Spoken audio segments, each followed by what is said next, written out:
Good morning, everyone. So, as you know, we are going to start our next topic in your class. So, the next topic is what हमें start करनी है equations of motion. तो जैसे कि आपको पता है कि 9th क्लास में जो equations of motion के डेरिवेशन थे वो ग्राफिकल मेथड से थे, लेकिन यहाँ पर equations of motion आपको ड्राइव करनी है कैलकुलस मेथड से. ओके, सो कैलकुलस मेथड जो है वो किस पर बेस्ड होता है? तो कैलकुलस मेथड जो है वो मैथमेटिकल टर्म है, मैथमेटिक्स में कैलकुलस का यूज होता है और यहाँ पर उसके लिए आपको कुछ चीज़ें सीखनी पड़ेंगी. Those are somewhere different from ninth से थोड़ा सा डिफरेंट पैटर्न है ये. तो यहाँ पर आपको दो चीज़ें स्टडी करनी है, ये मैंने आपको बताया अभी तक कल कि डिफरेंशिएशन और इंटीग्रेशन. तो डिफरेंशिएशन और इंटीग्रेशन जो दो टर्म्स होते हैं वो क्या होते हैं? तो उसके लिए जब भी ऐसा होता है कि किसी बहुत बड़े मेजरमेंट को हमें लेना है तो उसको अगर हम एक साथ पूरा मेजर करते हैं तो उसमें चांसेस होते हैं एरर्स के, कि एरर हो सकती है उस मेजरमेंट में. तो हम क्या करते हैं कि उस पूरे मेजरमेंट को एक साथ मेजर करने की जगह उसको पार्ट्स में डिवाइड कर लेते हैं. तो जब हम छोटे छोटे पार्ट्स का मेजरमेंट करते हैं और उसके बाद उन सारे पार्ट्स को सम अप करते हैं, उस सारे मेजरमेंट को सम अप करते हैं, तो जो एरर्स हैं, जो मिस्टेक्स हैं, उनके चांसेस कम हो जाते हैं. ओके, तो ये जो मेथड होता है पार्ट्स में डिवाइड करने वाला, ये कहलाता है आपका डिफरेंशिएशन. ओके, डिफरेंशिएट कर देना मतलब पार्ट्स में डिवाइड कर देना, और उन सारे पार्ट्स को सम अप कर देने का जो तरीका होता है that is known as integration. तो ये जो दो टर्म्स हैं डिफरेंशिएशन और इंटीग्रेशन, ये दोनों टर्म्स एक दूसरे से कोरिलेटेड हैं, एक दूसरे से अलग नहीं किए जा सकते. ओके, तो यहाँ पर आपको क्या करना होगा, इक्वेशंस ऑफ मोशन को ड्राइव करने से पहले डिफरेंशिएशन और इंटीग्रेशन को समझना होगा. तो कल एक वीडियो मैंने आपको सेंड की थी और उसमें लास्ट में एक क्वेश्चन डिस्कस हो रहा था, that was the incomplete question, वो पूरा नहीं हो पाया था. तो आज उसी टाइप के क्वेश्चन से मैं स्टार्ट कर रही हूँ. डिफरेंशिएशन क्या होता है, किस टाइप के न्यूमेरिकल्स आपसे पूछे जाते हैं, और इंटीग्रेशन क्या होता है. तो सबसे पहले आपने कुछ क्वांटिटीज के बारे में पढ़ा है यहाँ पर. तो वो क्वांटिटीज में आपको पता है कि जो मेन क्वांटिटीज है जिनका सबसे ज्यादा यूज होता है वो है डिस्प्लेसमेंट. सबसे पहले नंबर पे पढ़ा था आपने डिस्प्लेसमेंट के बारे में, डिस्प्लेसमेंट. फिर सेकंड नंबर पे डिस्प्लेसमेंट के बाद में आपने पढ़ा है स्पीड और वेलोसिटी. तो डिस्प्लेसमेंट के बाद में सेकंड नंबर पर आता है इसका नंबर वेलोसिटी का. और थर्ड नंबर पे आप स्टडी करते हैं अबाउट एक्सेलरेशन. ओके, तो डिस्प्लेसमेंट, वेलोसिटी और एक्सेलरेशन ये तीन बहुत इंपॉर्टेंट क्वांटिटीज हैं.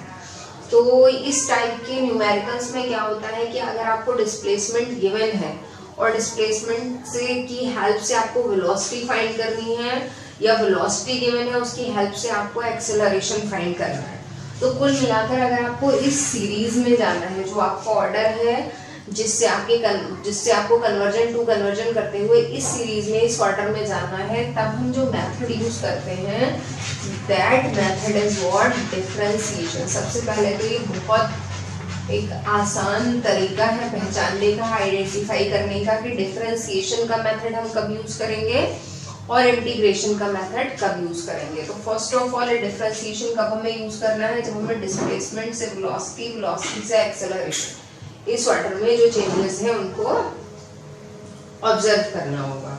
ओके, तो डिफरेंशिएशन हमें यहाँ पर यूज करना है. इसी के अपोजिट अगर हमें ऑर्डर दे रखा है, जैसे हमें सबसे पहले न्यूमेरिकल में एक्सेलरेशन गिवन है और वेलोसिटी फाइंड करनी है, वेलोसिटी गिवन है, डिस्प्लेसमेंट फाइंड करना है, तो यानी कि अगर ऑर्डर जो है वो अपोजिट है तब आपको क्या करना है, तब आपको दूसरा मेथड, यानी कि अगर इस तरीके से इस ऑर्डर में दे रखा है, या फिर मैं यहाँ पर एरो लगा के शो कर दे रही हूँ, अगर इस तरीके से दे रखा है तो आपको कौन सा मेथड यूज करना है, इंटीग्रेशन. ओके, तो डिफरेंशिएशन और इंटीग्रेशन की नीड कहाँ पर होगी, सबसे पहले तो आपको ये समझना है. तो ये जो दो चीज़ें मैंने बताई इनको आप रफली नोट डाउन कर सकते हैं. रफ में कहीं आइडेंटिफिकेशन, इसकी पहचान जो है वो नोट कर लीजिए कि डिस्प्लेसमेंट, वेलोसिटी, एक्सेलरेशन इस ऑर्डर में है तो डिफरेंशिएशन, इसका अपोजिट ऑर्डर है तो इंटीग्रेशन. ओके, तो चलिए सबसे पहले जो हमें मेथड यूज करना है या जो हमें समझना है वो है डिफरेंशिएशन। हमें सबसे पहले डिफरेंशिएशन को अंडरस्टैंड करना है। तो डिफरेंशिएशन, जैसा कि मैंने इसका मीनिंग आपको बताया कि differentiation means to divide the given measurement और गिवन क्वांटिटी इन पार्ट्स में उसको डिवाइड कर लेने के तरीके को डिफरेंशिएशन कहते हैं। तो सबसे पहले डिफरेंशिएशन का जो सिंबल है, how to represent the differentiation, कैसे लिखेंगे आप, सिंबॉलिकली कैसे रिप्रेजेंट करेंगे। तो डिफरेंशिएशन लिखने का तरीका ये है कि जैसे आपका जो डिस्प्लेसमेंट या पोजीशन या डिस्टेंस जो भी है उसके सिंबल बहुत सारे होते हैं। एस सिंबल भी यूज किया जाता है, किसी किसी जगह पे एल सिंबल भी यूज करते हैं, डी सिंबल भी यूज करते हैं, लेकिन यहाँ पर सिंबल जो यूज होगा that is always x. Okay, तो एक्स क्या है, डिस्प्लेसमेंट है। अगर हम उसको इस तरीके से लिख देते हैं dx ओवर dt, तो मैंने आपको बताया था कि इसको रीड करने का तरीका क्या है, हाउ टू रीड दिस। तो अगर लिखा है dx ओवर dt, तब आप इसको बोलते हैं rate of change of displacement with time. तो जो इतना पोर्शन होता है ये क्या कहलाता है, रेट ऑफ चेंज। तो ये जो यहाँ पर लिखा है इसका मतलब क्या हुआ, इसका मतलब हुआ rate of change of displacement with time, या फिर कह सकते हैं differentiation of displacement with respect to time. तो यानी कि पूरा जो d ओवर dt है वो डिफरेंशिएशन का सिंबल होता है, और ऐसा नहीं समझना है आपको यहाँ जो d है वो कैंसिल हो जाएगा। एक्चुअली ये सिंबल है, और जब x का डिफरेंशिएशन हो जाएगा तो ये सिंबल अपने आप से रिमूव हो जाता है। तो d over dt means what, the differentiation of x displacement with respect to time. तो सबसे पहले सिंबल ये होता है। मान लीजिए एक क्वेश्चन, यहीं पर एक एग्जांपल जो है वो मैं आपको दिखा दे रही हूँ कि किस तरीके से इसको सॉल्व करते हैं। तो सपोज दैट एक क्वेश्चन गिवन है, दिस इज वन एग्जांपल कि x जो डिस्प्लेसमेंट है उसकी वैल्यू दे रखी है 5t square plus 12t minus 5। Okay, तो एक क्वेश्चन है, हमेशा इसी टाइप के क्वेश्चंस आपको मिलेंगे। तो अगर गिवन है डिस्प्लेसमेंट इतना है, ओके, और आपको फाइंड करना है, इस न्यूमेरिकल में लिखा है कि find the velocity of the given body. तो एक चीज याद रखिएगा, ये सभी में t आ रहा है ना, तो इसका मतलब जो डिस्प्लेसमेंट है वो वेरिएबल है, टाइम के साथ में वेरी कर रहा है। जैसे मान लीजिए टाइम की स्टार्टिंग हुई थी 0 पे, तो 0 पे डिस्प्लेसमेंट भी 0 था। फिर जैसे जैसे करके टाइम बढ़ेगा डिस्प्लेसमेंट टाइम के साथ में वेरी कर रहा है। तो ये जो मेथड होता है डिफरेंशिएशन का या इंटीग्रेशन का, ये कहाँ यूज होता है, ये वहाँ यूज होता है जहाँ पर जो क्वांटिटीज हैं वो कांस्टेंट नहीं है बल्कि टाइम के साथ में वेरी कर रही है। ओके, तो यहाँ पर इसीलिए सभी के साथ में t आ रहा है। अब बहुत इंपॉर्टेंट चीज है कि अब आप इसको जब डिफरेंशिएट करेंगे, यानी कि आप इससे जब वेलोसिटी फाइंड करेंगे तब क्या तरीका होगा। तो सबसे पहले it is very important to listen it very carefully. Okay, तो जैसा मैंने आपको बताया कि वेलोसिटी फाइंड करनी है, ठीक है, इसकी हेल्प से। तो हमेशा याद रखिएगा कि differentiation of displacement with respect to time, displacement का टाइम के साथ में जो डिफरेंशिएशन होता है वही क्या कहलाता है, वेलोसिटी। क्योंकि फॉर्मूला आप पढ़ चुके हैं, नॉर्मली फॉर्मूला आपने क्या पढ़ा है, आपका फॉर्मूला ये था डिस्प्लेसमेंट अपॉन टाइम क्या होती है, वेलोसिटी।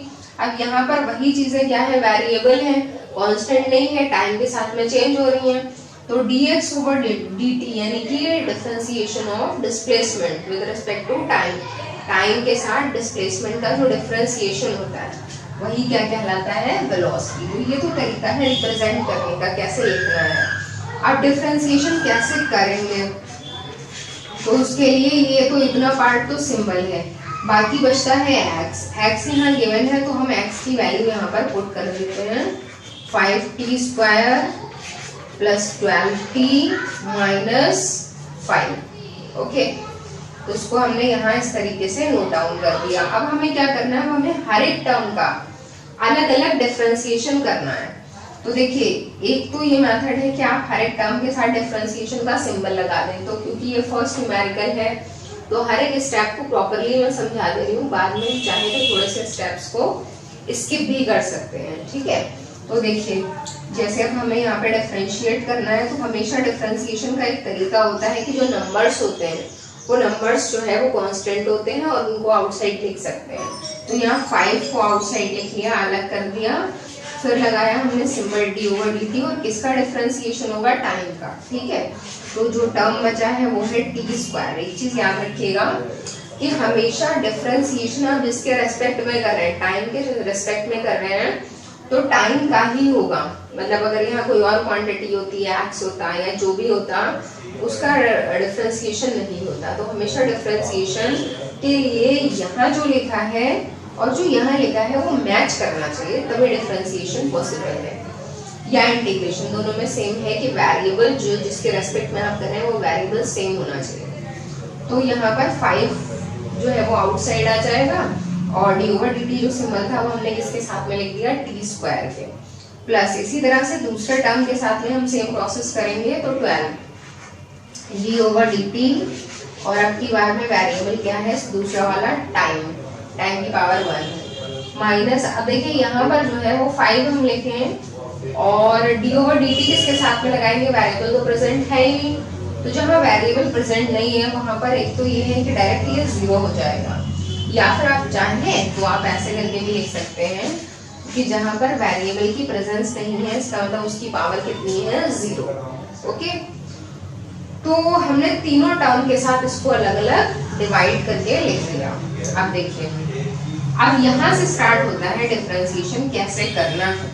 तो डिफरेंशिएशन इसका होना है टाइम का, टाइम की पावर 2 का। तो यहाँ सेपरेटली मैं दिखा दे रही हूँ कि जब भी हम डिफरेंशिएशन करते हैं तो हमेशा जो पावर होती है वो मल्टीप्लाई में आ जाती है, 2 मल्टीप्लाई में आ जाएगा, t ऐसे ही रहेगा और जो पावर ऑलरेडी थी उस पावर से 1 माइनस हो जाता है। ये बहुत इंपॉर्टेंट स्टेप है क्योंकि जहां भी आप डिफरेंशिएशन करेंगे वहां पर तरीका, मेथड डिफरेंशिएशन का यही रहेगा। ओके, सो अब ये नाम रिपीटिंग कि जो पावर है वो मल्टीप्लाई में आ जाएगी और उसी पावर से 1 माइनस हो जाएगा। सिंप्लीफाई करें आप इसको तो क्या बचता है, 2t, क्योंकि पावर 2 - 1 कितनी बचेगी, 1। तो t² का डिफरेंशिएशन कितना हो गया, 2t। जब डिफरेंशिएशन हो गया तो ये जो सिंबल ऑफ डिफरेंशिएशन था ये रिमूव हो जाएगा। इसी तरह से हम नेक्स्ट पे आते हैं 12। अब हमें किसका करना है, t का। तो t के साथ पावर कितनी लिखी है, 1। तो 1 पावर का मतलब जो पावर है वो मल्टीप्लाई में आ गई और उसी पावर से 1 माइनस हो गया, 1 - 1 0, यानी कि t की पावर 0 तो 1 बचेगा, यहाँ 1। तो यानी कि जिस t की पावर 1 लगी थी तो वो लास्ट क्या बचा, 1। और माइनस यहाँ तो कुछ है ही नहीं, तो यहाँ क्या हो जाएगा, 0। ओके, तो वैसे भी अगर आप इसको सॉल्व करते तो 0 मल्टीप्लाई में आता, तो इसलिए पूरा टर्म जो है वो क्या हो जाएगा, 0। तो अब रिमेनिंग क्या बचता है आपके पास, 10t + 12। ये किसका आंसर आ रहा है, ये आंसर आ रहा है वेलोसिटी का। Okay, 10t + 12। तो सबसे पहले एक बार फिर से मैं न्यूमेरिकल को रिपीट कर दे रही हूँ कि यहाँ पर लिखा था x।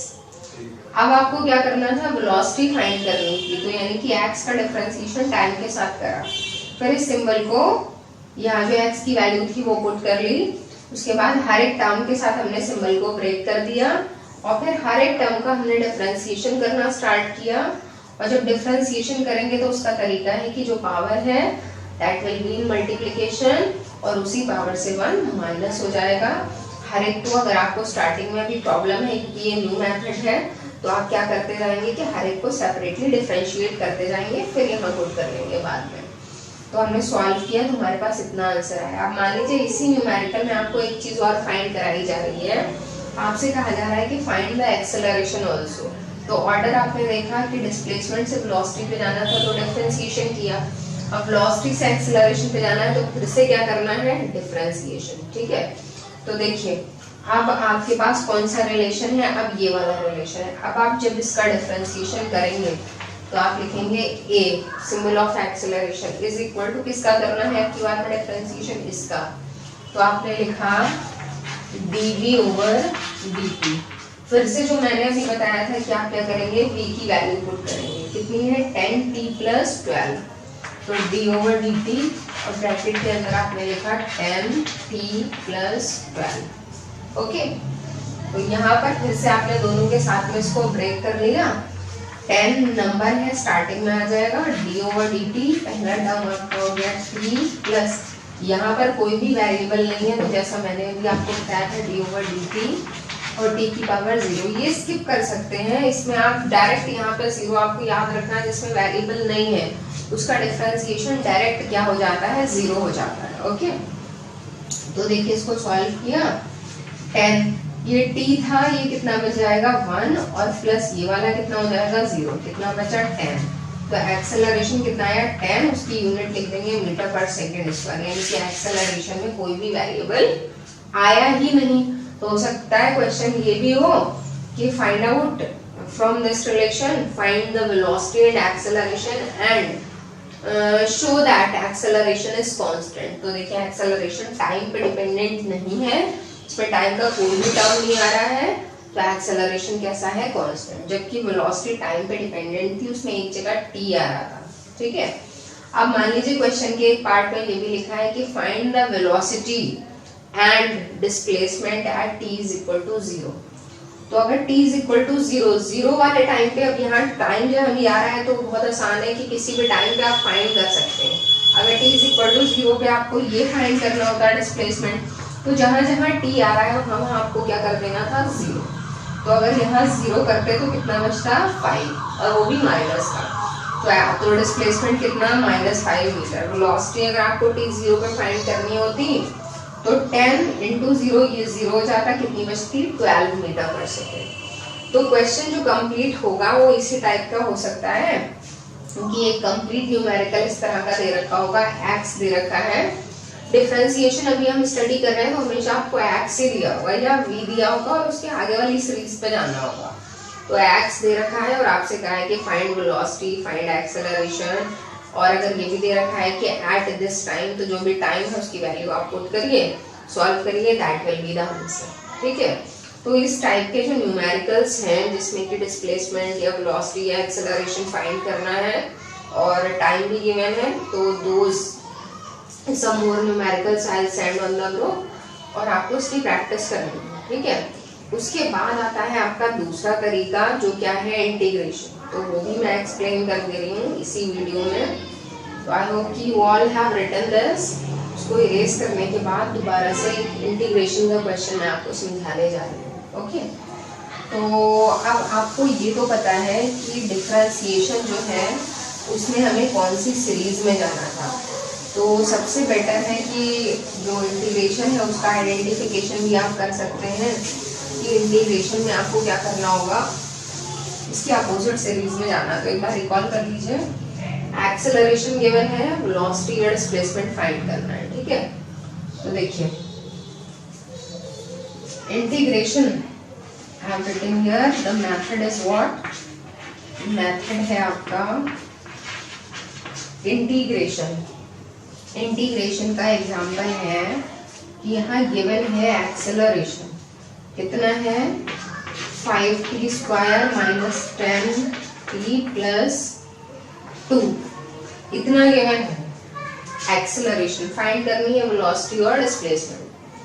तो अब जब हम वेलोसिटी फाइंड करेंगे तो जैसा कि डिफरेंशिएशन होता था, डिफरेंशिएशन का सिंबल था d/dt, वैसे ही इंटीग्रेशन का सिंबल जो है इसका अपोजिट है। यहाँ dt कहाँ आ रहा है, डिवाइडेशन में, डिवीजन में, और यहाँ पर dt कहाँ आएगा, मल्टीप्लिकेशन में। तो ऐसे लिखते हैं v फाइंड करने के लिए एक्सेलरेशन इनटू dt, और एक ये सिंबल होता है, ये सिंबल इस तरह का बनता है जैसे s जो लेटर होता है उसको थोड़ा सा डिफॉर्म करके ऐसे कर देते हैं, क्योंकि अभी मैंने आपको बताया था कि इंटीग्रेशन का मतलब सारे पार्ट्स को सम अप करना। तो सम करने से s का जो है डिफॉर्म्ड सिंबल यूज करते हैं, तो इसका मतलब इंटीग्रेशन जो है वो बहुत सारे पार्ट्स का सम। तो यहाँ पर ऐसे करके लिखा जाएगा, जब भी आपको इंटीग्रेशन का सिंबल बनाना है तो ऐसे करके ये इंटीग्रेशन और जो भी क्वांटिटी जिसका हो रहा है इंटीग्रेशन, और साथ में उसके मल्टीप्लाई में dt, क्योंकि टाइम के रेस्पेक्ट में अगर हो रहा है, जिसके भी रेस्पेक्ट में हो रहा है वो यहाँ मल्टीप्लाई में आ जाएगा। तो ये और ये दोनों चीजें क्या है, सिंबल ऑफ इंटीग्रेशन। ठीक है, तो देखिए अब करना क्या है, करना वैसे ही है कि यहाँ पर जो वैल्यूज हैं वो पुट कर देंगे। तो ए के प्लेस पे हमने ए की पूरी वैल्यू लिख दी है 5t² माइनस 10t प्लस 2 और आउटसाइड जो है वो सिंबल लिख दिया है dt। ठीक है, अब आपको क्या करना है, वही 1 by 1 आप चाहें तो ब्रेक भी कर सकते हैं। तो उसमें 5 जो कांस्टेंट है वो बाहर आ जाएगा और सिंबल के अंदर t² dt इसकी मल्टीप्लाई हो जाएगी, माइनस 10 आउटसाइड ले लिया है, सिंबल के अंदर t dt और प्लस यहाँ 2 आउटसाइड ले लिया है और आपको पता है वेरिएबल नहीं है तो आप 0 लिख सकते हैं। ठीक है, ये है इंटीग्रेशन। तो अभी इंटीग्रेशन किया नहीं है हमने, बस सिंबल को ब्रेक किया है सारे टर्म्स के साथ में। अब यहाँ से स्टार्ट होता है इंटीग्रेशन। तो जैसा अभी मैंने आपको बताया था डिफरेंशिएशन, वैसे इंटीग्रेशन भी बहुत इंपॉर्टेंट है। डिफरेंशिएशन में आपने क्या किया था, पावर मल्टीप्लाई में आ जाती थी और उसी पावर से 1 माइनस होता था। अब यहाँ पर क्या करना है, यहाँ पर आपको सपोज दैट t² का करना है इंटीग्रेशन। तो यहाँ पर जो पावर लिखी होती है उसी पावर में 1 ऐड हो जाता है और जो ऐड होकर आया सेम अपॉन में आ जाता है। ठीक है, वहां क्या करना था, वहां पहले करना था मल्टीप्लाई और बाद में माइनस। यहाँ पर पहले ऐड करना है और बाद में डिवाइड करना है, उसका अपोजिट। ओके, तो t² अगर लिखा है तो 2 + 1 जो पावर है उसमें 1 ऐड कर दिया और वही अपॉन में लिख दिया। क्या बचा, t³ 3। तो यहाँ पर t² का इंटीग्रेशन हो जाता है t³ 3। Okay, minus 10। अब ऐसे t जो लिखा है तो t की पावर क्या है 1। जब आप सॉल्व करेंगे तो पावर में 1 ऐड हो जाएगा, जो भी लिखा है उसमें हमेशा 1 ही ऐड होगा। तो ये क्या हो जाएगा t²/2 t²/2 और प्लस 2 × अब ये जो है जैसे वहां 0 वाला टर्म तो खत्म हो जाता था, 0 हो जाता था, यहाँ ऐसा नहीं होगा क्योंकि यहाँ t की पावर 0 लिखी है उसमें 1 ऐड होगा, वही अपॉन में आएगा। तो t की पावर तो 1 बन गई, अपॉन 1 यानी कि t। तो जो भी 0 वेरिएबल वाले होते हैं जिसमें पावर आई नहीं रही है तो वहां पर पावर इंट्रोड्यूस हो जाती है, ये उसका अपोजिट है। ओके, तो ये जो है आपका इस तरीके से ये किसका आंसर आ रहा है, वेलोसिटी का। एक चीज और याद रखिएगा हमेशा कि जो इंटीग्रेशन का मेथड है उसमें हमेशा लास्ट में कांस्टेंट ऐड किया जाता है। This is the method of integration. कोई भी सिंबल, कोई भी कांस्टेंट, तो सी सिंबल मोस्टली यूज किया जाता है। तो जब भी आप पूरा इंटीग्रेशन कर लें तो लास्ट में एक कांस्टेंट सी को ऐड कर देंगे। ओके, तो ये किसका आंसर आ रहा है, वेलोसिटी का। अब अगर मान लीजिए आपसे कहा जाता है कि फाइंड द वेलोसिटी एट कोई भी पर्टिकुलर टाइम दे रखा है, मान लीजिए t = 2 सेकेंड पे आपको वेलोसिटी फाइंड करनी है, क्योंकि ये आंसर प्रॉपर नहीं है, इसमें हर एक जगह t आ रहा है, c भी आ रहा है। तो कैसे एक नंबर में कैसे आंसर लिखेंगे, जैसे वेलोसिटी का आंसर होना चाहिए था 5 मीटर पर सेकेंड, 10 मीटर पर सेकेंड। तो प्रॉपर आंसर फाइंड करने के लिए कांस्टेंट को हटाना है, t की वैल्यू पुट करनी है। तो उसका तरीका ये होता है कि जब भी कांस्टेंट आ रहा होता है तो उसके लिए सबसे पहली नीड कि आप ही मान लिया करिए कि जब टाइम t 0 होगा तब वेलोसिटी कितनी होगी। तो यहाँ पर टाइम को हम पूरे को 0 रख देते हैं और टाइम 0 पे हमेशा वेलोसिटी गिवन होगी। ठीक है, कांस्टेंट फाइंड करने के लिए। तो मान लीजिए दे रखा है कि एट, ये क्वेश्चन में ही गिवन होगा क्योंकि आपको कांस्टेंट को पता करना है। तो एट टाइम t = 0 मान लीजिए वेलोसिटी है 2 मीटर पर सेकेंड। ठीक है, तो देखिए यहाँ पर टाइम 0, ये 0 हो जाएगा टर्म, ये 0 हो जाएगा, ये भी 0 हो जाएगा। वेलोसिटी कितनी हो जाएगी 2। c किसके इक्वल हो जाएगी, c के। तो इसकी हेल्प से हम क्या करते हैं, c फाइंड कर लेते हैं। अब हमारे पास क्या है, अब हम दूसरा तरीका यूज करेंगे। अब कहा है कि find the velocity at 2 second. अब वेलोसिटी को 2 सेकेंड में फाइंड करना है, कांस्टेंट भी 2 दे रखा है। तो यहाँ पर टाइम कितना है 2, कांस्टेंट भी 2, इनको दोनों को पुट करेंगे रिलेशन में तो हम अब वेलोसिटी फाइंड कर सकते हैं। तो 5 × टाइम कितना है 2, तो ये हो जाएगा 8/3 माइनस 10 × ये हो जाएगा 4/2 माइनस 2 × और ये टाइम हो जाएगा आपका 2 प्लस कांस्टेंट की वैल्यू है 2। ओके, तो यहाँ पर जो है आपका ये सॉल्व करने के बाद आंसर आ जाएगा वेलोसिटी। ओके, तो इस तरीके से हमें जो है वो सॉल्व करना होगा। ऐसे न्यूमेरिकल गिवन होते हैं। मैं एक थोड़ा सा हिंट आपको थोड़ी सी शॉर्ट ट्रिक में बता देती हूँ कि कभी भी आपके पास अगर ऐसे क्वेश्चंस आते हैं, अभी स्टार्टिंग में आपको टफ लग रहा है क्योंकि इंटीग्रेशन और डिफरेंशिएशन बिल्कुल न्यू टेक्निक्स है, इसको एक बार आप नोट डाउन कर लीजिए या स्क्रीनशॉट जो भी लेना है आपको, दैट यू कैन टेक। अभी आपको स्टार्टिंग में टफ लग रहा है, बाद में क्या होगा जब आप इसकी प्रैक्टिस करेंगे तो इंटीग्रेशन डिफरेंशिएशन बिल्कुल आपको आके जो है वो प्रैक्टिस में आ जाएंगे, बहुत आसानी से आप कर सकते हैं। जैसे मैं यहाँ पर आपको थोड़ा सा